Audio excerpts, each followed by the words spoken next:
Welcome to the Enterprise IAM Strategy webcast. We will begin momentarily.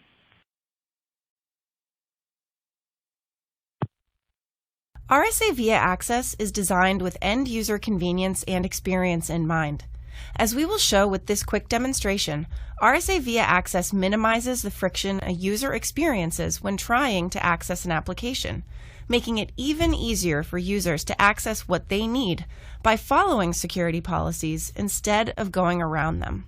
A common scenario: we see a user sitting at her laptop, logging into the RSA via Access application portal, and seeing all of the applications that she has accounts and entitlements for.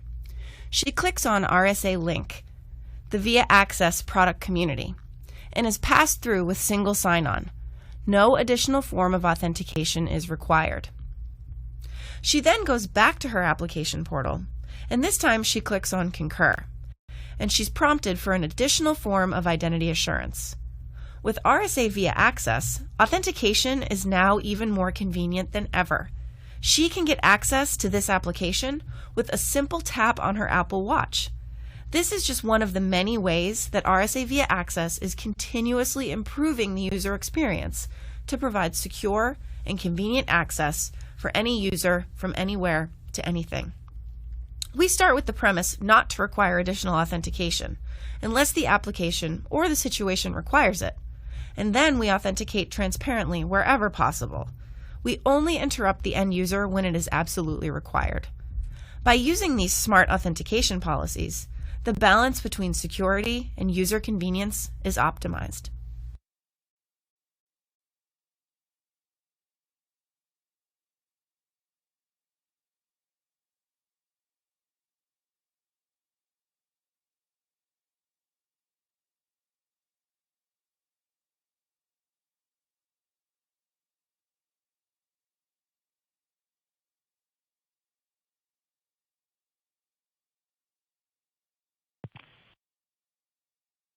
Welcome to the Enterprise IAM Strategy webcast. We are joined today by John Olczyk of ESG. He'll be giving us an overview of the IAM market today and will be followed by Loren Hummer of RSA, who will talk about how RSA via Access can meet the challenges of enterprises today. John Olczyk is an ESG Senior Principal Analyst and the founder of the firm Cybersecurity Service.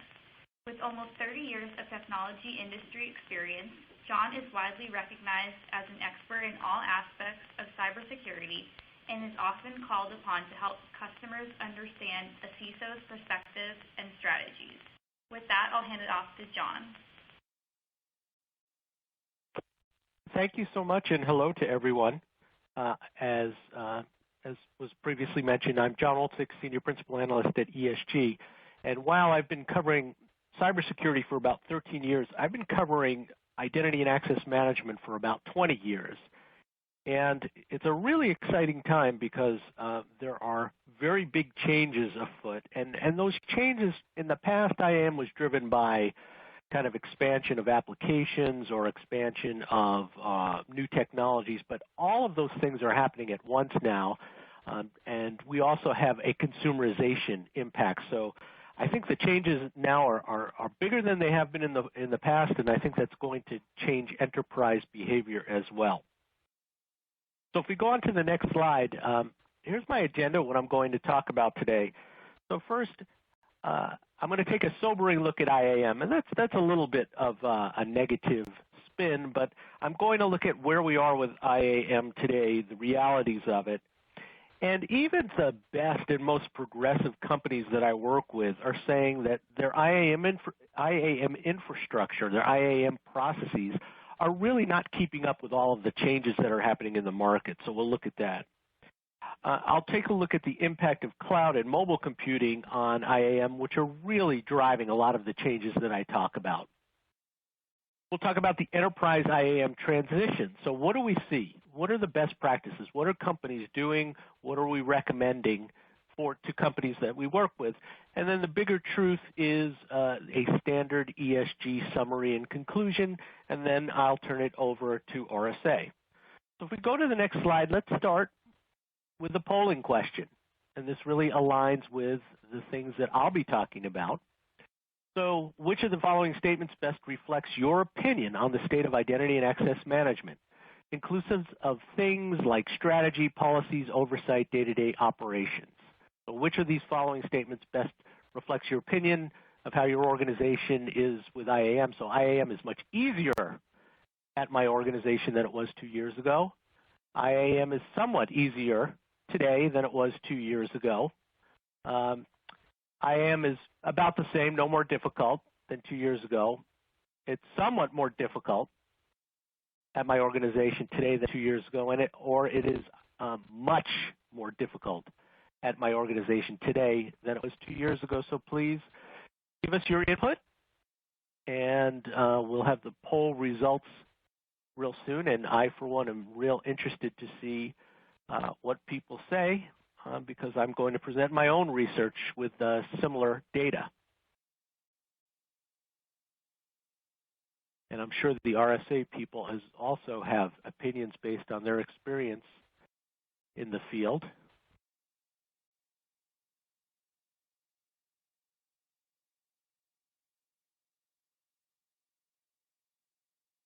Okay, so let's see where the big pieces of the pie are.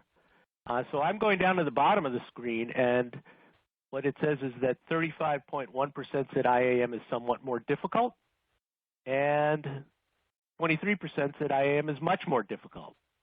So roughly 58%, more than half, say that IAM is more difficult than it was today. And that is actually pretty good, because if we go to the next slide,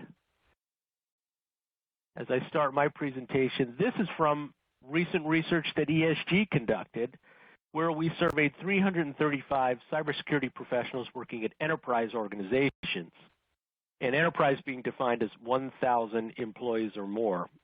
So if you look at the right side of my graphic here, the blue pie piece and the yellow pie piece, that equates to what we just heard or what I just read. So in our research that we conducted, 15% of the people we surveyed said IAM is much more difficult at my organization today than it was 2 years ago, and 28% said it is somewhat more difficult than it was 2 years ago. So a little over 40%, 43% versus 53% on our survey. But in general, IAM is probably, or it's getting more difficult. And in fact, in my graphic, you see 22% said IAM is about the same. And I don't remember what it was in our recent poll, the poll we just did, but 22% said that IAM is no more difficult at my organization. Well, those of us in IT know that if it's about the same, we're not achieving the continuous improvement that we seek. So the results aren't really good in my perspective, and certainly they were worse in our poll here than they are in my research. And it begs the question, well, why are things more difficult? So if we go on to the next slide, from our research, we had 51% of the cybersecurity professionals we surveyed said there are more employees accessing IT assets today than there were 2 years ago. So more employees in IAM means more provisioning tasks, more management tasks, more security oversight. Not easy to do. 51% said that their organization is more focused on identity theft today than it was 2 years ago, making IAM more difficult. And this makes sense. There's more of a security angle on IAM today than there was in the past, and I'll talk a little bit about that. But we know that APTs and targeted attacks often do things like privilege escalation and credential harvesting. And so you have an outsider posing as an insider to conduct some type of malicious attack, to steal data, results in a devastating data breach. We've seen this time and time again. Thus, security is more involved. And 33% of enterprise cybersecurity professionals say that IAM is more difficult because their organization has extended BYOD and added more mobile applications over the past 2 years. So we've been talking about BYOD for 3 years, 4 years now. it's still making things more difficult. And from an IAM context, it adds new devices. It adds people accessing new types of applications. They're accessing them from different places, more mobile, more on public networks, making IAM more difficult. In fact, I can tell you that one CISO I spoke with last year really said something very impactful to me. He said, John, in a world where I'm losing control of IT, I really have to get my arms around two things, identity and data, and I need to control those things as much as I can. And that's really what this data, the ESG data, is telling us. So if we go on to the next slide, kind of how did we get to where we are today? Well, IAM has had a somewhat tactical history. And so on the left side, you see this cycle of different groups that are involved in IAM activities, really led, based on our research, led by IT departments, IT operations teams, and also application development teams who either build or integrate their own IAM infrastructure. And so there are a lot of people involved. There's very few organizations where there's an actual identity owner. So it's a collective exercise. And as a result, we've deployed IAM point tools with each application, with new business processes. We have multiple identity repositories, so there's no kind of single source of truth about identity. We have disjointed processes using different tools. We have operational overhead because we're doing the same things over and over again with different tools. And unfortunately, we have poor security. And poor security is really where I come in. I love the identity space, but I'm really trying to focus on the security angle here. Now, if we go to the next slide, I mentioned this before, and the next slide really reinforces the point. But actually, before we do that, let me ask another polling question. So we talked about the difficulties associated with IAM, so let's focus that conversation on cloud and mobile. So how, if at all, have cloud-based and mobile applications changed IAM security at your organization? And once again, we have a scale of, from the bottom, those things, cloud and mobile, have made IAM much more difficult. Up from there is somewhat more difficult. Then we have the same or has no impact. Cloud and mobile have made IAM somewhat easier, and cloud and mobile have made IAM much easier. And I'm really interested to see this data, just given what we've seen in our data and given what we saw from a polling perspective from this audience previously. We'll give that a couple of minutes, see how it aligns with my data once again. And I'm sure RSA will take this into account, take the data into account as they present as well, because part of what RSA is talking about with its new VIA IAM offering is focused solutions based on cloud and mobile.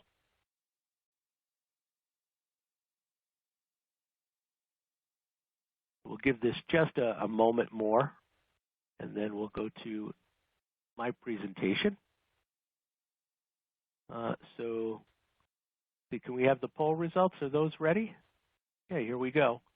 And I'm scrolling down because I have a feeling that, wow, that's interesting. So 48% of those that participated said cloud and mobile applications have made IAM much more difficult as it relates to overall information security. And 37.3% said cloud and mobile applications have made IAM somewhat more difficult.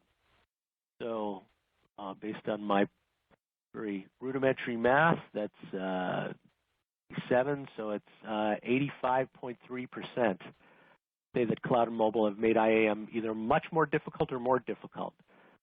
So if we go on to my next slide, again, this audience is feeling the pain a little bit more than the panel that we used, but the results are fairly consistent in that a majority of those we surveyed here live or in the ESG research say that cloud and mobile applications have made things more difficult. In our research, it was 68% that said much more difficult or somewhat more difficult. And this is absolutely consistent with what I thought the results would be going into my research and when we asked this right here. So if we go on to the next slide, I'm preaching to the choir based on the results of that poll, but some of the things that we hear anecdotally and some of the things we've seen in our research are cloud and mobile IAM issues are related to scale. So the number of devices has gone up, the types of devices, the types of configurations, the types of applications people use. And all of these are a challenge, and a few years ago, it was assumed MDM would solve this problem. It has not solved this problem, especially from a security perspective. MDM is more of an IT ops tool. So we also add additional IAM infrastructure, whether that's things that we put in place ourselves, sort of as a something we glue onto our existing IAM infrastructure, or whether that's SaaS-based IAM or mobile-centric type of technologies like MDM. We lack visibility into what's going on sometimes when users access applications from a public network directly to a SaaS application, and it really never crosses the IT boundary, so we lose visibility, and then there's often a lack of control, especially granular control of what users can do on particular applications. So it's an entitlements type of issue. So all these things together, IAM getting more difficult, cloud and mobile, scale, complexity, have led to something that I really did anticipate. And if we go to the next slide, what we see pretty universally true. Oh, I jumped the gun again, I'm sorry. Another polling question. So this will, again, mirror our research, the ESG research, but which of the following statements best characterizes the role of your organization's information security group, which characterizes the role that the security group has played with regard to IAM policies, processes, and technologies over the past 2 years? And I'll scroll to the bottom here, but my organization's information security group is somewhat less involved with IAM policies. To at the top, my organization's information security group is significantly more. So there's a 5-point continuum from the information security group is significantly more involved to it's significantly less involved, with all the points along the way. And we'll see how this maps to the research that we've done. I have a feeling it will be pretty close.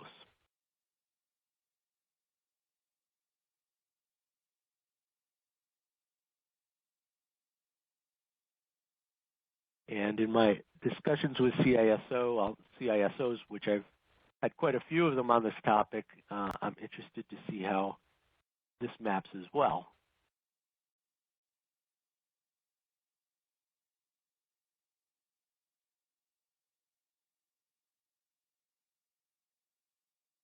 So as I anticipated, and I hope I didn't show my cards too much, 47.2% of those participating here said my organization's information security is significantly more involved with IAM, and 25% said my information security group is somewhat more involved. So again, that's roughly 72.2%. If we go to my slide, what we see is pretty darn close. So in blue, my blue piece of the pie is the slice that is associated with the information security group is significantly more involved. That was 44%. And the yellow is my information security group is somewhat more involved, and that's 43%. So in my case, it was 87%, a little bit lower with the on the live polling. But once again, the majority are saying that security is more involved. And I should say, I hinted at this, but the CISO level interest in this topic, it is not just CISOs. I'm hearing business people at a board level trying to understand cybersecurity risk as it relates to identity management. And then, of course, compliance officers, risk officers, privacy officers, and privacy officers, especially in Europe, really getting involved in trying to understand what's happening with IAM and how to get better risk management there. So if we go to the next slide, we've talked about what's happening or what's happened in the past and some of the changes with security getting more involved. Here's what we're starting to see happen with leading edge organizations in terms of IAM. So number one is they're looking at their point tools and saying this really doesn't work. It doesn't suit what's happening in the market. And they're moving toward an enterprise IAM strategy. Now, to be clear, they're not pulling the plug on things. They're not ripping and replacing tools, but they are looking at a 3 to 5 year plan to build a more enterprise class IAM infrastructure that's also extendable to mobile. It's extendable to cloud. It's extendable to third-party partners. And they're also assigning ownership to that. So it's not as much of a collective effort, although there are a lot of people involved, but they're trying to get an identity architect to really lead the effort and fix what's broken, really build a unified platform there. They're adapting to changes in application access. So as I mentioned, extensibility of the IAM infrastructure to cloud and mobile, but also, really important, starting to look at what's happening in the consumer space. So making their IAM infrastructure consumer-friendly for new types of authentication technologies and applications. That will really ease the integration of IAM, and it will enable companies to connect into an identity ecosystem. So it's something that they're looking at. They're investing in identity governance, access policies, and attribute-based authentication. So identity governance, looking at people's roles, people's entitlements, mapping that to risk, mapping that to compliance. And they're doing that using kind of analysis tools, but they're also starting to integrate more identity analytics into this. So what are people doing? Instead of just guessing or instead of just handing reports to business managers, let's look at the data. Let's understand what's happening. Access policies becoming more granular, and attributes-based authentication, sometimes called contextual authentication or fine-grained authentication, is really linking authentication to policy. So different policies associated with different devices, different locations, different roles, different times of day, and different risk inputs. So if there are particular vulnerabilities or particular types of adversarial tactics, techniques, and procedures, we're going to change our access policies accordingly. There is a strong move toward multi-factor authentication. It's used today. Most enterprises have some MFA, but they want to use more of it. They do want to eliminate usernames and passwords, and they're looking at some of these consumer technologies to do that. And they're balancing, and this is my CISO triad that I often talk about, they're balancing security, efficacy, operational efficiency, and business enablement. So let's make things as secure as we can. Let's decrease risk or mitigate risk. But let's also think about how do we streamline processes for IT? And how do we do this without getting in the way of users? So make the IAM infrastructure more user-friendly, more consumer-oriented, without sacrificing risk management and without adding a whole bunch of operational overhead to the IT and security team.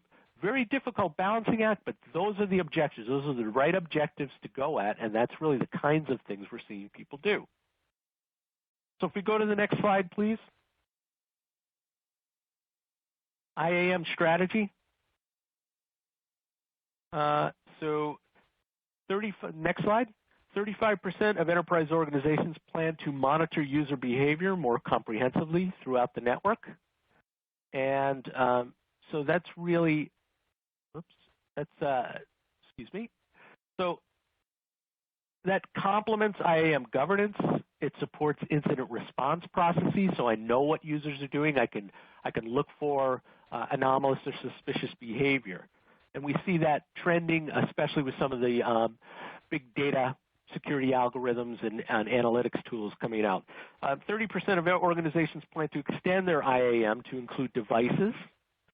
And so there's a mobile angle there, but there's also sort of the setup for the Internet of Things, where different actuators and different sensors are going to need some type of authentication for trust relationships. And so we see them starting to think, we see organizations starting to think about those things. 29% of organizations plan to extend their IAM infrastructure to accommodate third parties. So if we look at some of the breaches, the OPM breach, the Target breach, those were really conducted by exploiting or compromising a third party and then getting into a network. So IAM, trusted IAM, multi-factor authentication starts to make sense to extend to your ecosystem of partners, and people are looking at that. 29% of organizations plan to develop attribute-based access controls. I just talked about that, so that makes sense, especially with mobile and different and the aspects of mobility with people logging in from public networks. And then 29% of organizations plan to replace username and password authentication with MFA. Now, the key word there is replace. So they want to go all in with MFA, which I really do see as the trend. Other organizations are just extending their MFA infrastructure, both of which are good for security. So if we go to the next slide, the reality of IAM today is that there's a sea change. And I think the sea change is as big as things like the mainframe to the mini computer era or client server to internet computing, because our IAM infrastructure was built for an enterprise use case, employees logging on to on-premise applications, and that's no longer the case. It's an incredibly dynamic world, and so we have to build an infrastructure and work with vendors who understand that change, who understand sort of where IAM is going and can work with us, help us design and implement an infrastructure that can really adapt to that. And of course, cloud and mobile computing, here I say are making things worse, but that's really where we have to go, is to be able to adapt and extend what we have to accommodate dynamic changes in both areas. So the future, as I say, is an enterprise IAM architecture versus the tactical point solutions we have in place today, multi-factor authentication, attribute-based access controls, and better identity governance. And really the key there is it will be based on analytics versus sort of management processes and best practices that rely on a lot of static activity, to be candid. And there's a balance there, of course, between security, operations, and business objectives. And I talked about that. It has to be easy to use. It has to improve our efficiency, our operational efficiency, and it has to be highly secure. So things are changing rapidly, and I encourage people to think about those changes in a very strategic way, plan for the future, and work with vendors who really understand the depth and ramifications of these changes, because they're very, very big. So with that, thank you so much. I appreciate the participation in this event, and let me turn it over to RSA. I'll stick around for Q&A. Okay, thank you so much, John. So as we mentioned at the beginning, my name is Lorraine Hummer. I am a product marketing manager for RSA, and I'm going to be talking to you about how RSA Via Access can address some of the challenges that John mentioned today. So John and ESG's research inform a lot of our understanding of the IAM market and inform what the needs of the customers are.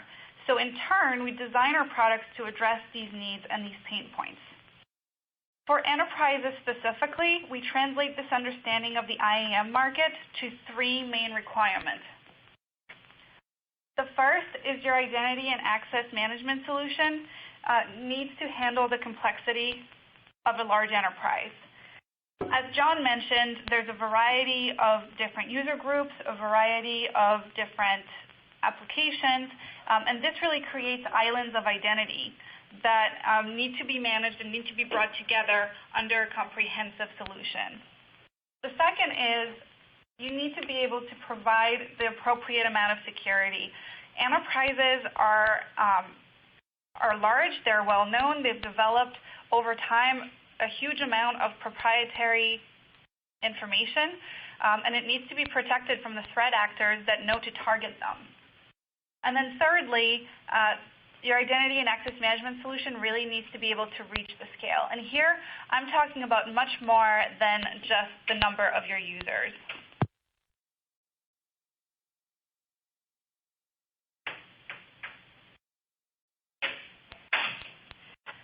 So I'd like to talk about RSA via Access specifically.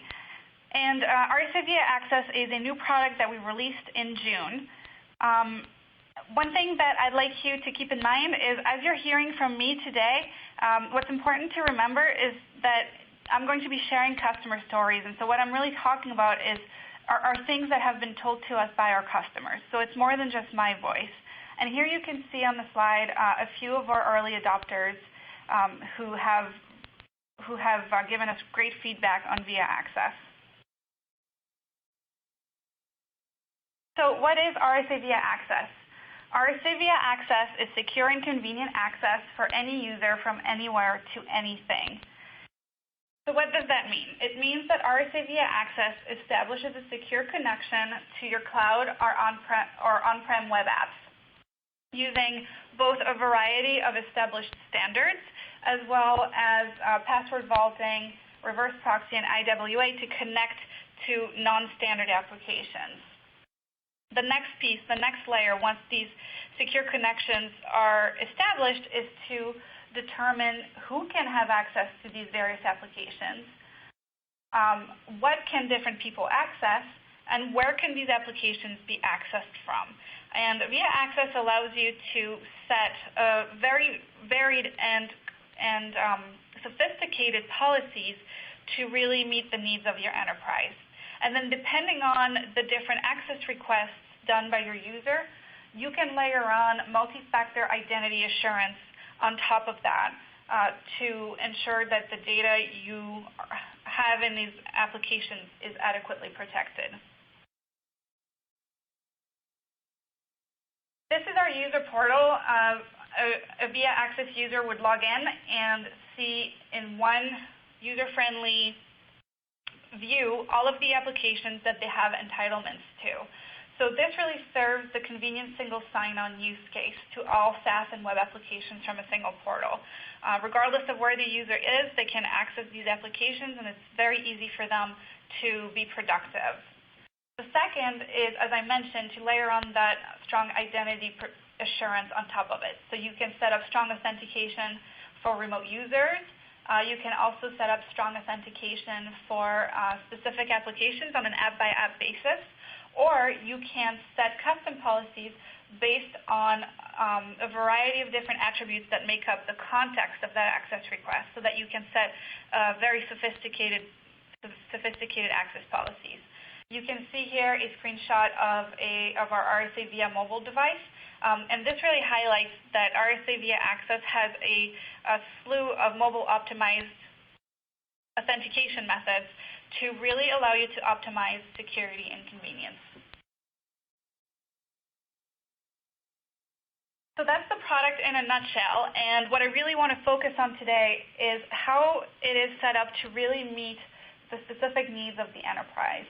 And first, I want to delve into handling the complexity, talk about these islands of identity that are set up through the enterprise and how you can bring them all in under one solution.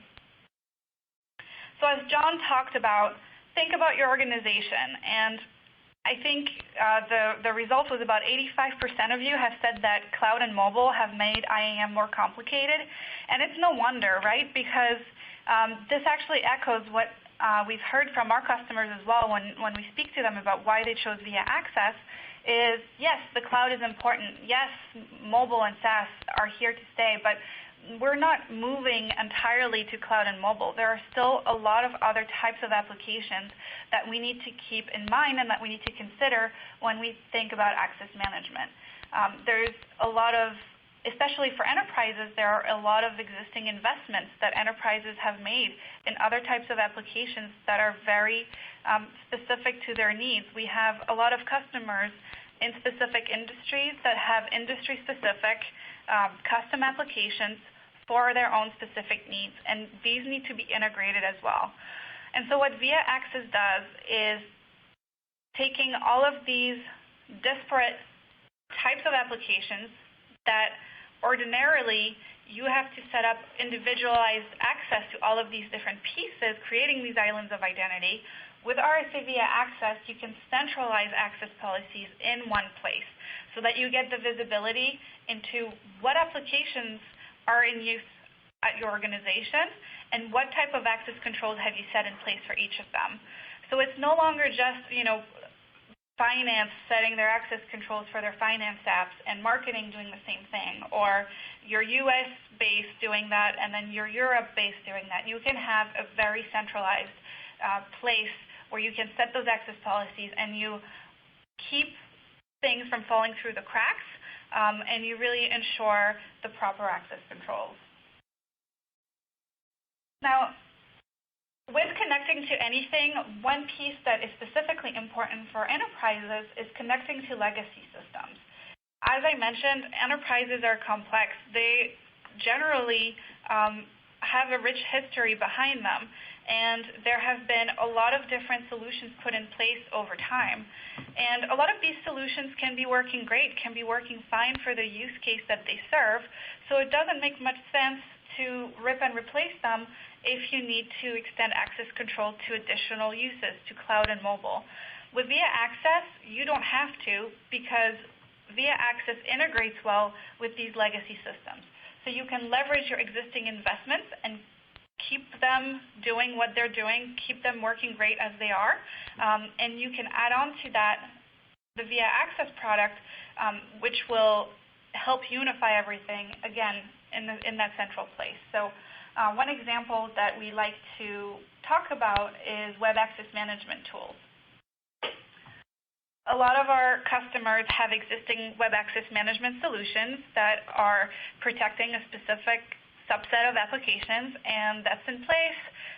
That was a significant investment, and it's working great. And so what we say is, great, you can keep that. So from the admin perspective, you can leverage these investments and have them work alongside VIA Access.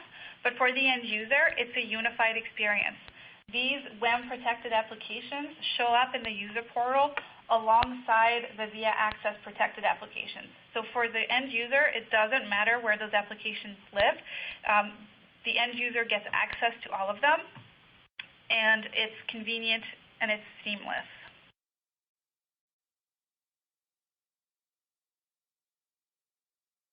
The last piece of handling this complexity, we are aligned fully with what John was saying, that point solutions only make this landscape worse and make it more complex.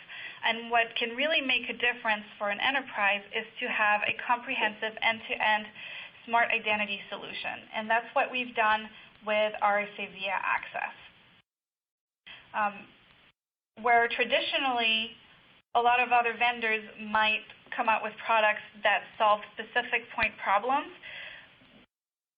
what happens there is it might solve your problem in the short term, but it really doesn't take you out of the fire drill mode. And what can make a difference is a strategic, comprehensive identity solution. And so we took all of these capabilities and blended them into VIA Access. Now, into VIA.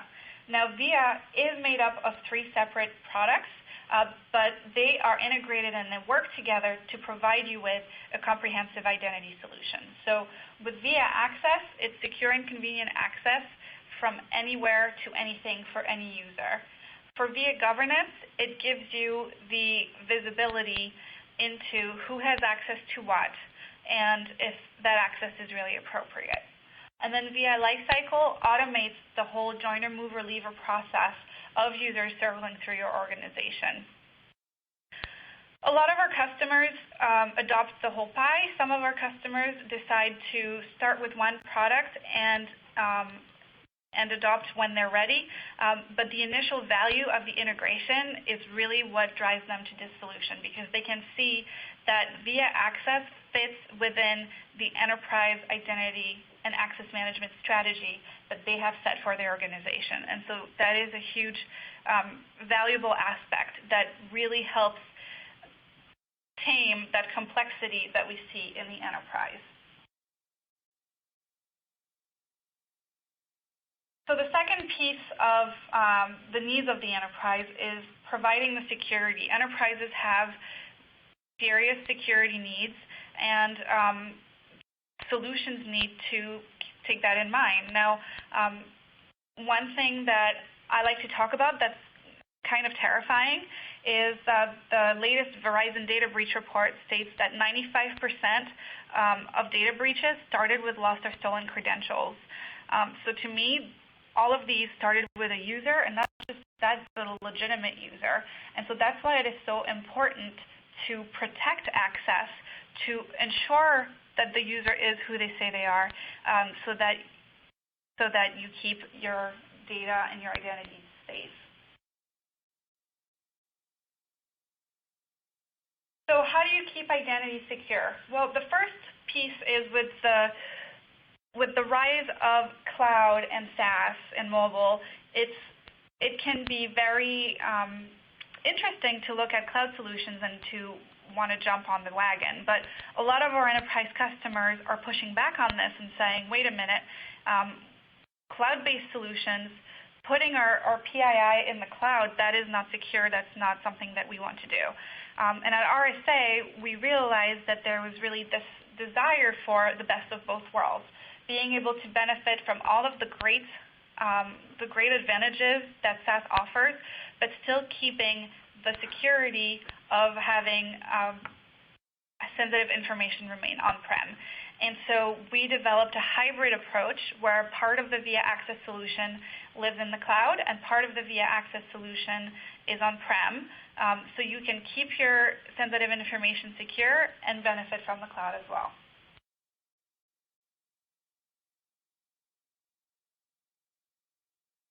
Enterprise-grade security also means context-driven identity assurance. Again, this drives back to the complexity a little bit, but not every user, not every application, and not every access request is created equal. So you need to be able to set access policies that are flexible, that are intelligent, and that rely on the context of the access request to make the appropriate decision as to whether or not that access request warrants a step-up authentication, or if it should be blocked altogether. So VIA Access looks at a variety of attributes, such as the user's role, the device that they are trying to access from, what the application is, what network are they on, and what session are they in.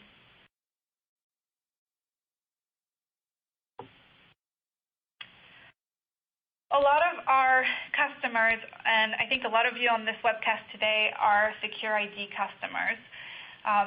And one of the major questions, common questions that we hear all the time is, how do we extend the security that we know and love with Secure ID to these new use cases, to the cloud?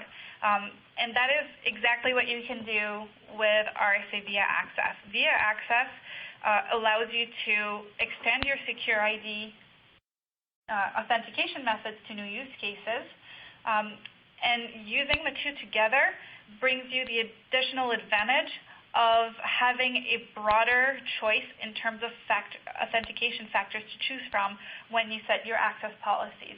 So you can even delve further into that sophistication and that flexibility that you can set with these contextual policies.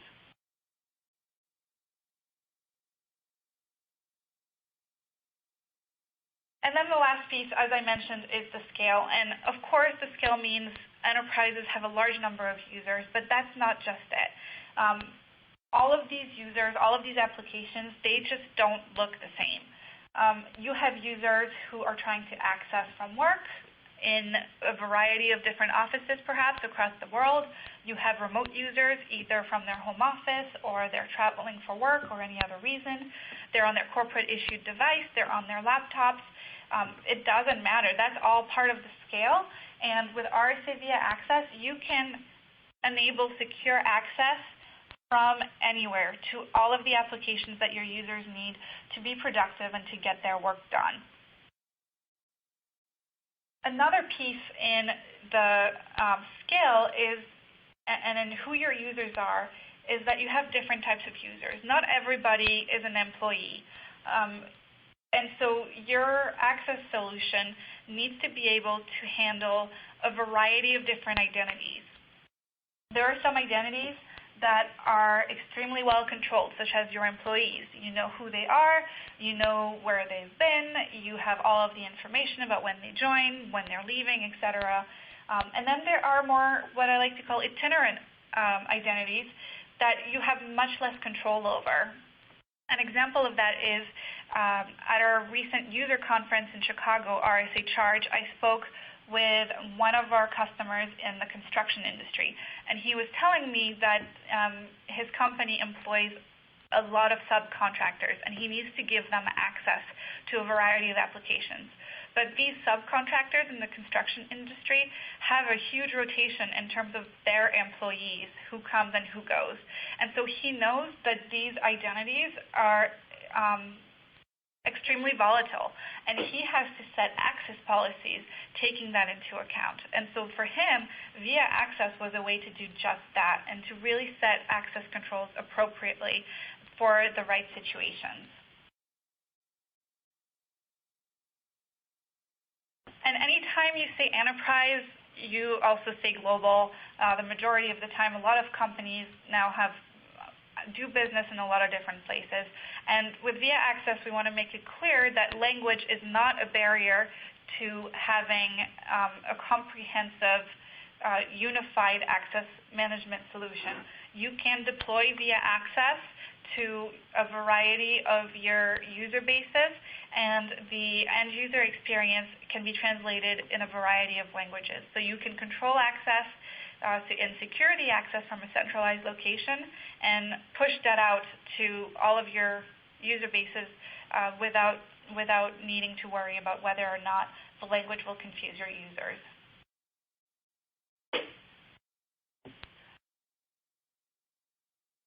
So this is a little bit about how via Access meets the needs of the enterprise. We handle the complexity, all these different islands of identity, all these different islands of data, and we bring them together into a comprehensive view. We unify them. We provide the security. Identity is a huge, can be a huge attack vector, and via Access helps to mitigate that threat.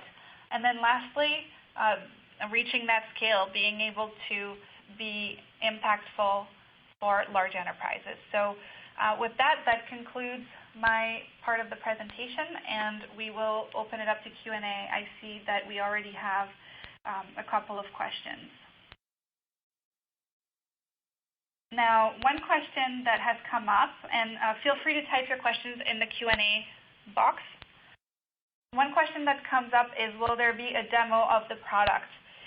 We are not doing a live demo today. You have a variety of recorded demos in the resource tab that you can leverage. If you would like to set up a live demonstration, contact your RSA rep, and we will set that up for you, and we can walk you through the end user console, but also the admin console. So all of these things that I just mentioned in terms of how to set sophisticated access policies, in terms of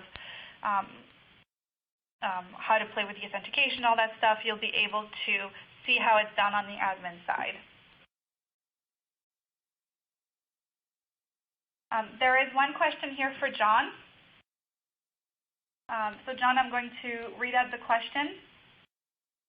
Okay. John, one thing I'm curious about, do most admins find identities or access as a bigger challenge in IAM? We've got a good handle on identity here, but knowing what one person has access to is a challenge, wondering if most of the industry are similar. I would say yes. So most of the industry is similar. What we do see is that identities can be challenging in large organizations where there's decentralized IT, where there are multiple identity repositories, where people's roles change over time, or they're in different groups at the same time. So identity is challenging, but access, I'd say access we see a bigger challenge, and it's that exactly what you said. It's the kind of taxonomy of who has access to what their entitlements are. Have those things changed over time? And the bigger the organization and the more diverse the organization is, the harder that is. And so getting your arms around that is something that identity governance seeks to help with.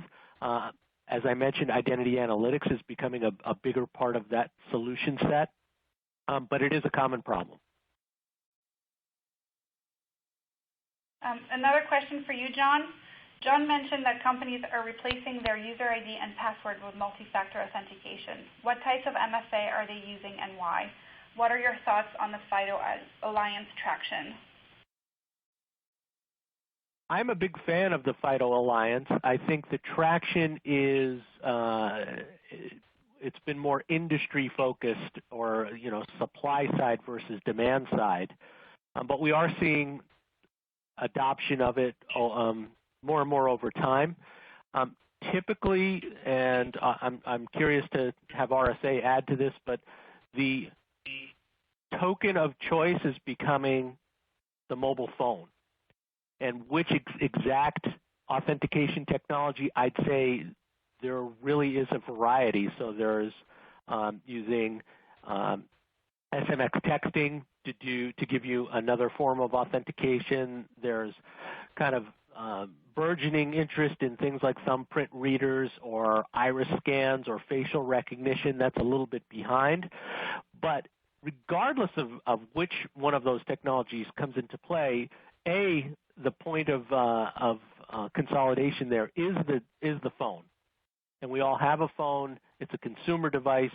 So it makes sense because it not only is a point of integration, as I say, but it extends what we do with identity and access management to consumers or to non-employees.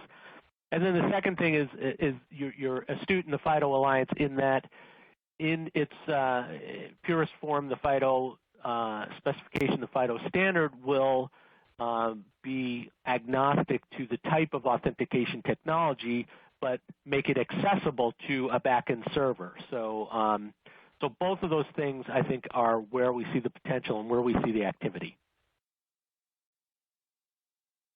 Thank you, John. So I'm getting a lot of questions about whether or not VIA Access integrates with a variety of different applications and directories. So in general, VIA Access does integrate with Microsoft Active Directory and any LWAN v3 directories. We integrate with SaaS and web apps, but we also integrate with non-standard custom applications. So if you have specific questions about your own homegrown or your own personal applications, please reach out to your RSA rep, and we will get those questions answered in terms of how this connection and this integration happens. Another question we had is, how do business units who know which users need to have access to which applications and data work with the IT staff to configure specific access?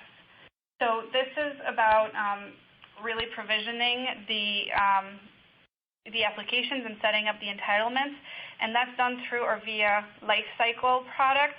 And one huge differentiator about VIA Lifecycle is that it is business-driven. So it is the lines of business that get to set this access and decide what's appropriate for their own business line.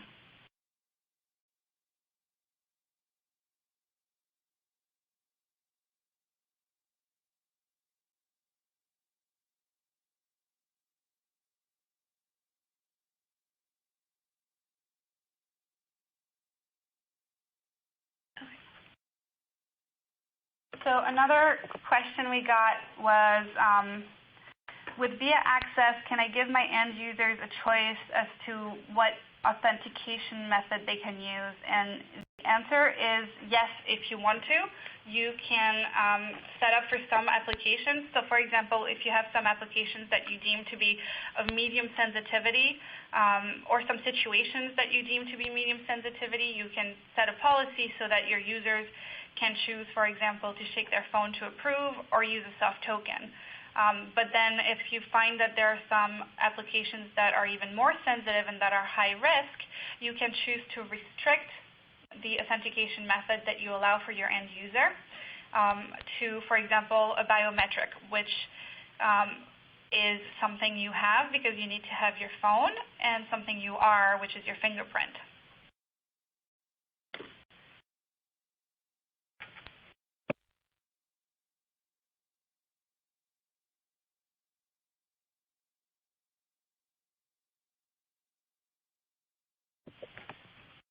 Okay, so this concludes our webcast. Thank you so much for attending. Thank you, John, for sharing your insights, and we look forward to continuing our conversation with you all. Have a great day.